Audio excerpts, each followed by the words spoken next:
Hi, and welcome to my channel, Laura's Library Card.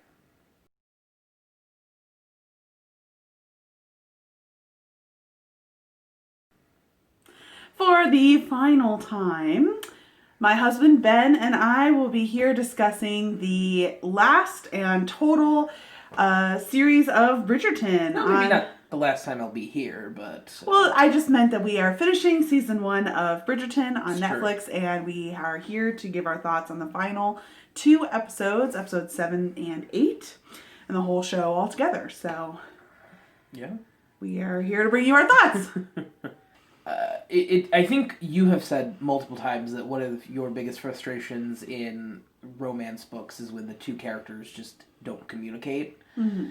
And I feel like that's literally all that happened in the last 2 episodes. If Simon and Daphne had just sat down and had a conversation about things and talked it out, Yeah. I feel like they could have just avoided a lot of mess. But then it wouldn't be Shonda Rhimes, so... Yeah, I would agree there was a lot of lack of communication in the last 2 episodes. I think that's totally fair to say. Mm-hmm. Do you have anything else that you want to say? I was frustrated. I feel like Simon and Daphne never really did have like a final talk. I feel like Daphne she took on 100% of the emotional burden. She was the one who felt betrayed and accused Simon, and Simon was like silently guilty. And then the whole time she was like, how are we ever to repair this? And Simon's just like, well, it's broke. Yeah. And he's just like sad about it. And she's like, well, like she's the one who's trying to figure out his past. She's the one who goes reading his letters. Yeah. She's the one who talks to her mom. Her mom, like, she's the one who's like, Simon, we must choose to love each other. Like, and then she's like, Daphne's the one who like does all of the work. Yeah, 100%. And I guess they did that on purpose to try and maybe repair things from episode 6. On account of her actions. So they're like, well, I don't know. Maybe. I don't know. I was frustrated. I felt like we saw Daphne and Simon have a chance to like be bantery and be friendly, and they talk about like becoming friends, and that was part of the reason why Daphne, I think, realizes her feelings. Her mother says like you should marry someone who's your friend first. Yeah. And like Simon declares to the queen like we were putting on this ruse and we became friends, and like that's what has developed into love. And yet like we don't get to see any of that communication like follow them into their marriage. Yeah. Yeah, and that's the weird thing is that I felt anyways, like they were very communicative up until episode 6. And then it just stopped dead. Mm-hmm. And I'm like, if you guys had a conversation at any point between episodes like 5 and 8, a lot of frustration and pain could have been avoided. Well, I'm fine. Miscommunication is a real life thing. Miscommunication happens in real life. There are quarrels that need to be resolved. Sure. I'm okay with that as a trope, as long as it ultimately gets resolved with a big conversation. And in the book, they have all the troubles and a lot of talk pre and post the scene. But they also have a big chat like afterward, like in the in the last couple chapters, where she like kind of talks to him and she's like, tell me about what you feel about your dad, and like they kind of come to a conclusion. Whereas in the show, they've given Daphne like all of the lines. Yeah. She's like, your father must have made you feel like this, and I'm like, Simon has no dialogue in this scene. Yeah, which is crazy because he acts the shit out of every scene up until episode 7 and 8. I'm like, were you busy? Did you like... Yeah. Daphne's like, you must have felt this way. You must have felt that way. Like, this is what I will do for our marriage. And he's just like... Okay. And watches her walk away in the rain. Yeah. And then later he said, the only thing, the closest it comes to it is like, I hope I can be man enough for you. And she's like, oh, you'll do fine. And then and that's it's resolved. And then and like, everything is magically okay now. And I'm like, what? I'm sorry. So it feels to me like they could have had another episode, to be honest, to like It felt a You little were rushed. the one who was complaining, like, let's get to it. Yeah, but ultimately they never got to it. Like, there was no resolution. I would have liked some back and forth between Simon and Daphne. I understand why they let her, like, walk away in the scene in the rain. Like, I understand it would have been kind of cheesy to have him be like, Daphne, and then, like, they have their big moment in the rain. But I wanted them to have their moment when he comes to her. I was like, all right, it's time. And then they just bang. And that's the end. And I, like, turned to Ben right before they start, like, right when, like, that moment was happening. I said, I really hope there's a tender embrace. And right as I was saying that, he was, like, sweeping her off her feet and carrying her to the bed. And I was like, well, I mean, sex is good, too. But, like, you need to, like, have the sex as the makeup. Yeah, sex is cool, but... but the whole, like, in the rain scene, like, it's a fucking romance book. I know. Like, that's peak romance book trope trash. I'm fine with that. It would have been perfect. Because there's no other tropes in all of Bridgerton. No, it's oozing. What I'm saying is that I think that the book and a lot of historicals, and especially things that are written in the last 10 years, contemporary and historical alike, have the heroine and the hero being both responsible for their part in the relationship. Mm-hmm. And especially a lot of books have both points of view. And I think, you are in the mindset of both characters. And so that is true in The Duke and I, and that is true in the show, because we are following both Daphne in these scenes and Simon in these scenes. But, like, I feel like Simon was, like, almost written out at the end. Like, we never get Simon's point of view. So it's sort of, I felt like that's where they fell apart. It's like 100%, I wanted 100%. Simon's point of view, and I wanted him to do some of the emotional realization that he loves her. This is what he wants to do for her. Like, and I think that did happen, but, like, that's all in, like, the quirk of an eyebrow. And I'm like, no, like, you, like, if she's bold enough to be like, your father must not have loved you, but I love every flaw. There was definitely time for him to work in 3 lines of dialogue. And that's the thing, is that, Simon was doing stuff. There was this whole side story with Will throwing the fight for Lord Featherington, and Simon going to him and being like, where's your honor?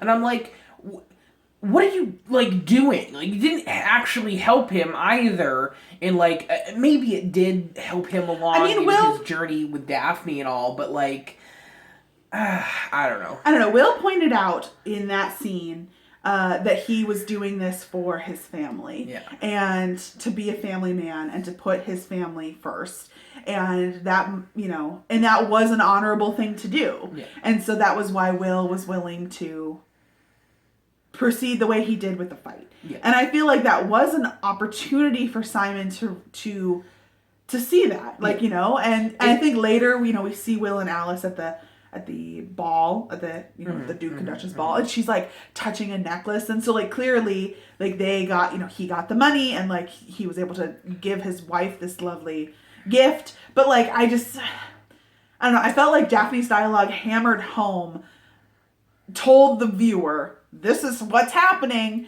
and yet we never had Simon being like, yep, this is what's happening. Yeah. And then Simon talked to Lady Danbury a couple times, and also sort of received that sort of, like, kick in the pants. But the problem is that Simon is always being talked to by Daphne, by Danbury, by Will. And I'm like, what can... Like, Simon needs some dialogue here. 100%. Yeah. Like, it's shocking. I did not much care for it. So, we've mentioned a couple of the other plot lines. You seem to express some frustration with Antony and Sienna. Yeah, I'm tired of it. I think they've boldly set up for Anthony being the main character in season 2, with the way that it ended. Sienna's gone, done. He's done with her. But I think that you were frustrated that they brought her back and that they were, like, rehashing the whole cannot be together part. Yeah. But I think that was sort of important because it showed that Antony, it's the setup for the next season in his heartbreak. Yeah. But I also think that it was really good, like, emotional closure, and it was a way to, like, up the angst of the show without more drama. Without more scenes And of more new Simon and characters. Daphne just looking longingly at each other. That's true. And to be fair, I guess when they separated the first time, it wasn't necessarily... It wasn't mutual. It wasn't mutual, and it wasn't as... And they technically broke up 3 times, because he broke up with her, and then he went back to her later and got turned away by Delacroix. And then there was this final but scene. yeah, him being turned away wasn't like a breakup, I guess. Well, no, but that's the thing is, like, in my mind, I'm like, there's 3 distinct parts where it's like, you know, he, broke up with her, and then she sort of rejected him, and now they're mutually rejecting each other. And so I'm like, oh my god, just be done, please, for the love of Christ. I liked their plot line just because I think that it really helped show Antony as a character, and I think it was like a nice little other love story that was happening. I felt like it was sort of top and bottom heavy in that Antony has a big role in the first like 4 episodes, and then is kind of gone from episode 5 and 6, and to some extent 7, and then suddenly he like swings back into 8, and he's just like, oh hey, let's wrap up all this stuff with Sienna. 100%. So I think that they could have like distributed that editing wise a little bit differently, maybe. Yeah. I also feel like, to sort of switch to other characters, the whole Colin, Marina Penelope thing, was sort of resolved. Like, I don't know, there's some twists and turns, like the tea scene. I was like, this is literally just for drama. There's no point. It literally did nothing. Which scene? With the tea. Which scene? Oh, with Marina drinking tea. Yes. You said Colin, and I was like, when does Colin drink tea with them? No, you're right. They're all sort of involved together. Right, but I thought it was sort of an interesting way for Marina to try to like start her own future, take advantage of her own, kind of grasp her, try to take control of her future for herself. Yeah, I suppose. I don't know. And she ended up, going off with Sir Philip Crane anyways at the end. So she's That was an unsatisfying ending for Marina, but I think that a good setup for the future. Yeah. Well, that's the thing, and that's the other thing, is Colin, like, goes on a tour to Greece. And who knows how long that's going to be. I bet you he's not going to be in the next season at all. I bet he's gone. I bet you they brought Francesca or whatever in on this very last episode. And I bet you they'll do the same. Colin comes back in the next season at the very end, to like lay groundwork for Colin and Penelope in season 3, and I think Francesca is going to play a much more important role in season 2 and sort of take Colin's place. Maybe. I think we'll also see much less of Daphne and Simon in the next season. I don't think they'll be gone, obviously. I think they'll, return to London for the season. Well, the Bridgertons are a close-knit family, so I would think that they will try to keep. And it'll be weird, depending on how far in the future the next season is. If it's the next season, she will be, according to the ending of the show, she will still be pregnant, technically. Well, if it's a year later and she got pregnant right there... Yeah, I suppose if she might be pregnant, or she might be a brand new mom. Yeah, like very new. I suppose that but it depends on when they conceived, I suppose. So altogether, whole show, whole shebang, 8 episodes. What do you think? I mean, I enjoyed it. Obviously, I'm not a huge fan of problematic content. And I don't think it was necessarily resolved in a satisfying way. But it's drama, so whatever. I don't know. I'm hoping that they give us more next season on them. I'm hoping that's maybe resolved a little bit more cleanly. On who? For Daphne and Simon. Because, I mean, they can't really... Like, what else do they have storyline-wise? I mean, I'm sure they can get into some new hijinks, and there's a lot of stuff that they set up with the late Lord Featherington and Will and Alice as far as the whole wager goes. So, I don't know. So you would watch a second season? I would watch a second season. I think at this point I'm invested in Anthony's storyline, having gone back and forth enough that I'm like, okay, I just need him to. And he was also super bitter and jaded at the end, talking about how I'm just gonna find a Viscountess and just settle down, and it doesn't matter if I love her or not. I'm like, okay, whatever, buddy. You're like, I know how these romances work. I have not read a single romance book, but I feel like I have, because my beautiful wife has. Well, and I've dragged you to enough rom-coms, etc. That's true. Yeah. So yeah, it's. So what do you think is the rewatchability for this season? 0 probably. Right. Oh, really?